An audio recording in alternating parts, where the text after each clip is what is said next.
I've been accused of weird, yeah. I've been accused. But you like being a bit weird, don't you? Well, I mean, I just like to sort of... If you love weird, offbeat, and unforgettable movies, then you'll instantly connect with Johnny Depp's taste in cinema. Known for his eccentric roles and love of unconventional art, Depp has always gravitated toward films that bend the rules, challenge audiences, and leave a lasting impression. Over the years, he's revealed his all-time favorite movies, and unsurprisingly, they're just as unusual, poetic, and bold as the man himself. If you're not in it, you should see it. Yeah, that's the way you say it. Everyone who's not in the film should see it. Go see it. From cult classics to visually stunning masterpieces, Depp's list is a window into the kind of artistry that inspires one of Hollywood's most enigmatic actors. In this video, we will reveal to you his 7 movies of all time. You might just end up rushing to watch these movies after this video. So, stay glued. Starting with number 1, Down by Law. In Kentucky, is that where it started? Yeah. If there is one thing Depp has always made clear about himself, it's that he has never been a man for the mainstream. He has built a career by choosing the strange over the safe, the eccentric over the expected. So when he talks about the movies that have shaped him, it's no surprise that Jim Jarmusch's 1986 film Down by Law made his list. Depp has often spoken about his love for this movie, calling it a sweet, funny, existentialist crime caper. That description alone tells you everything about why the film resonates with him. It's rebellious, it's poetic, and it finds humor in the darkest corners of human life. Down by Law stars Tom Waits, John Lurie, and Roberto Benigni as 3 mismatched men thrown together in a New Orleans prison cell. The film doesn't rely on high-octane action or flashy plot twists.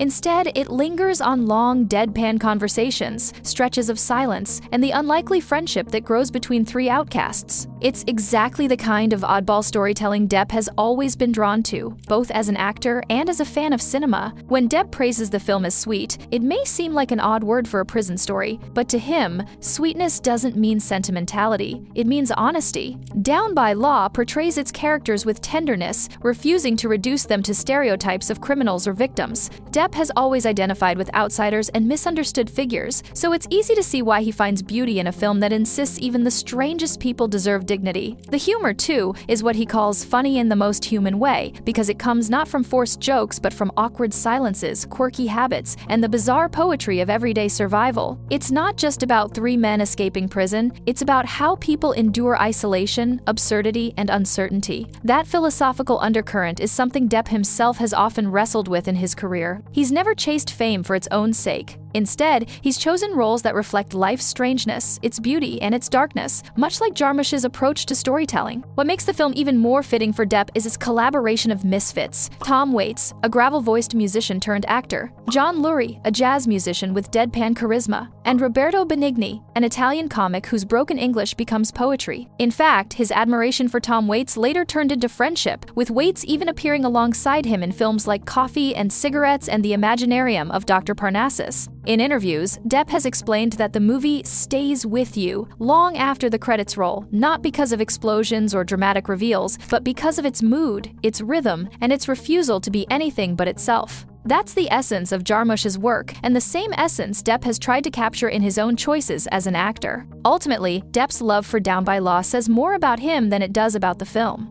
Number 2, To Have and Have Not. Up until a point, yeah. There was one moment in particular where The film is legendary for many reasons, but perhaps most of all for being the movie where Humphrey Bogart and Lauren Bacall's romance first sparked. The chemistry between them is electric, and Hawke's direction captures it in a way that feels timeless. For Depp, who has often spoken of his fascination with old Hollywood, the Bogart-Bacall pairing represents the kind of raw, unscripted magic that modern films rarely achieve. He has described the film as being more than just a wartime adventure story. To him, it's about mood, rhythm, and the way 2 people can set a screen on fire with nothing more than a look. What Depp loves about this movie is not simply its story, but its atmosphere. Hawke's crafted a world that is smoky, shadowy, and full of quiet tension. Depp has always been a fan of movies that lingers, that allows its audience to breathe in the details, and this film is a perfect example. The fog of the docks, the murmur of a jazz club, Bacall leaning against a doorway, these are the kinds of images that stick with you. And for Depp, they represent the power of film as visual poetry. Another reason the film resonates with him is its dialogue. One of the most famous lines in cinema history comes from Bacall's teasing invitation to Bogart. "You know how to whistle, don't you, Steve? You just put your lips together and blow." Depp has often admired dialogue that feels musical, that flows naturally while carrying an undercurrent of danger and intimacy. That line and the scenes around it embody what he loves most about classic films. Depp also finds inspiration in the film's refusal to fit neatly into one genre. To Have and Have Not is part romance, part thriller, part war drama, and part character study. It balances tension with tenderness, suspense with wit. This genre-bending quality is something Depp has consistently pursued in his own career. He has never been satisfied with playing a simple hero or villain. Like this movie, his choices always blur the lines between categories, creating something harder to define but infinitely more memorable. And then there's Bogart. Depp has often named Bogart among the actors he grew up admiring, not for his polish but for his authenticity. Bogart brought a kind of rugged honesty to the screen, a sense that beneath the toughness was vulnerability. In short, Depp has said that he loves To Have and Have Not simply because it represents everything cinema can be: romantic without being sentimental, thrilling without being shallow, and iconic without ever feeling forced. Number 3, Time of the Gypsies. Basically, a fascinating story. And it happened to be a fascinating true story. When Depp names Time of the Gypsies as one of his favorite films, it immediately makes sense. The movie is strange, poetic, and full of both sorrow and joy, a combination that perfectly matches Depp's own artistic temperament. He has described the film as visually fascinating, and that phrase captures exactly why it resonates with him. One of the most relevant reasons Depp admires the film is its focus on outsiders. The story follows Perhan, a Romani boy with telekinetic powers, whose life is shaped by poverty, betrayal, and longing. Perhan is not a traditional hero. He is fragile, strange, and constantly displaced. Depp has spent his entire career portraying similar figures, misfits like Edward Scissorhands, Captain Jack Sparrow, and Raoul Duke. He has always said he feels an affinity with characters who don't quite fit in, and Perhan is one of cinema's most haunting examples of that archetype. Another reason the film resonates with him is its seamless blending of reality and fantasy. Kusturica presents Perhan's telekinetic powers not as spectacle, but as a natural extension of his life. The magic doesn't overshadow the story, it deepens it. This approach mirrors Depp's own artistic philosophy. In his best roles, from Finding Neverland to Pirates of the Caribbean, the fantastical elements work hand in hand with human emotion. He has always believed that the most powerful stories are those that balance strangeness with honesty. Time of the Gypsies achieves this balance beautifully, and that is why Depp treasures it as more than just a movie. The film's visual style is another aspect Depp has praised. Kusturica crafts scenes that feel like dreams, houses floating on water, weddings infused with absurd comedy, and quiet moments of despair that are equally poetic. Depp has long admired filmmakers who break away from Hollywood polish in favor of raw, unconventional beauty. Silence becomes the loudest thing you ever hear. Just as he admired Jim Jarmusch's slow, atmospheric approach in Down by Law, he reveres Kusturica's willingness to linger on moments, to embrace silence, and to let images speak louder than dialogue. For Depp, who often says acting is about rhythm and music as much as words, watching Time of the Gypsies felt like cinema at its most musical. Music itself also plays a crucial role in the film, with Goran Bregovic's unforgettable score blending Romani folk traditions with haunting melodies. As a musician himself, Depp is deeply sensitive to the way sound shapes mood, and in this film, the music is inseparable from the story. It guides the audience's emotions, lifting scenes into myth while never losing their cultural authenticity. To Depp, this fusion of music and image is what makes this movie feel alive, and he still can't get over it. Number 4, Withnail and I. It felt great because these, characters that you get to know and you get to... Depp has never been one to admire the ordinary. Throughout his career, he has built a reputation for gravitating toward films and characters that challenge convention, that live on the fringes of society, and that embrace difference as a kind of truth. Depp once said of the movie, "Probably the funniest crazy film I have ever seen," adding that no other film in history is as quoted or has inspired such cult-like loyalty. That statement captures both his affection for its humor and his admiration for its enduring power. For Depp, Withnail and I isn't just a comedy, it's a portrait of life lived on the margins. And that's exactly why he treasures it. For Depp, the portrait of friendship under pressure stands out. Withnail and his companion are bound together by failure, poverty, and disillusionment. Their dynamic is often toxic, yet it is undeniably loyal. Depp has always been interested in complex relationships that resist neat moral labels. He sees in Withnail and I an honest depiction of how people cling to one another, even when it's unhealthy, because that companionship is all they have. It's messy, it's painful, and yet it's deeply human. For Depp, who has often explored characters defined by broken bonds, whether it's Edward Scissorhands' fragile longing or Captain Jack Sparrow's shifting loyalties, the film's depiction of friendship feels authentic in a way most comedies never attempt. Depp also values the film for its timeless sense of rebellion, characters who refuse to play by society's rules. They won't work, they won't conform, and they constantly mock the structures around them. Their rebellion isn't heroic, it's sloppy, drunken, and self-destructive, but it is rebellion nonetheless.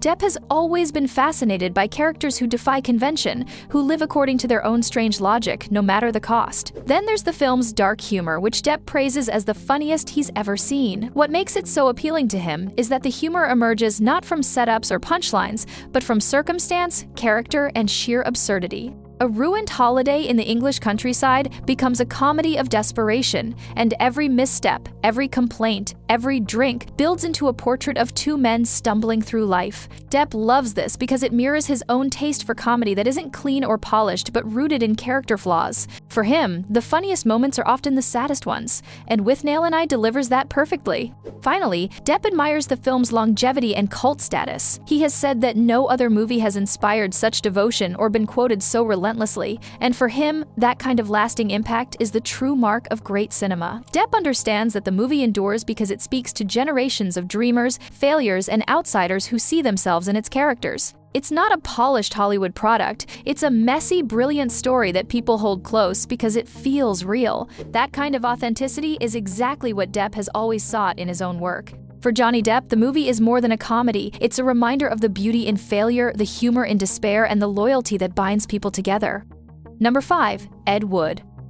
Not something that I could ever really have dreamt of in my life. Unlike the other movies, this one is really dear to Depp. When Johnny Depp looks back on his long and varied career, Ed Wood is one movie he consistently calls his favorite. That might surprise people who associate Depp with his bigger hits, like Pirates of the Caribbean, Edward Scissorhands, or Charlie and the Chocolate Factory. But for Depp, Ed Wood stands apart, not because it was the most successful, but because it allowed him to dive into a character and a story that spoke directly to his own artistic values. He has described the film as a tender, comic gem, and his affection for it goes beyond nostalgia. At the center of the film is Edward D. Wood Jr., often labeled the worst director of all time. Wood made famously disastrous films like Plan 9 from Outer Space, riddled with continuity errors, cardboard sets, and stilted performances. Yet what fascinated Depp is not the quality of Wood's films, but the sheer enthusiasm with which he made them. Wood had unshakable optimism, a relentless drive to create, and an almost childlike refusal to see flaws in his work. For Depp, who has built a career playing characters who don't fit in, Ed Wood was the ultimate outsider, someone who loved cinema so much that failure didn't matter. Depp has explained that one of the reasons he loved portraying Ed Wood was that it freed him from cynicism. He's so optimistic, Depp once said, that he never sees the obstacles, he just barrels through them with a smile. For an actor who often played brooding, complex figures, getting to embody such unfiltered joy was liberating. It allowed him to embrace a different side of himself, one less concerned with success or failure, and more focused on the act of creating.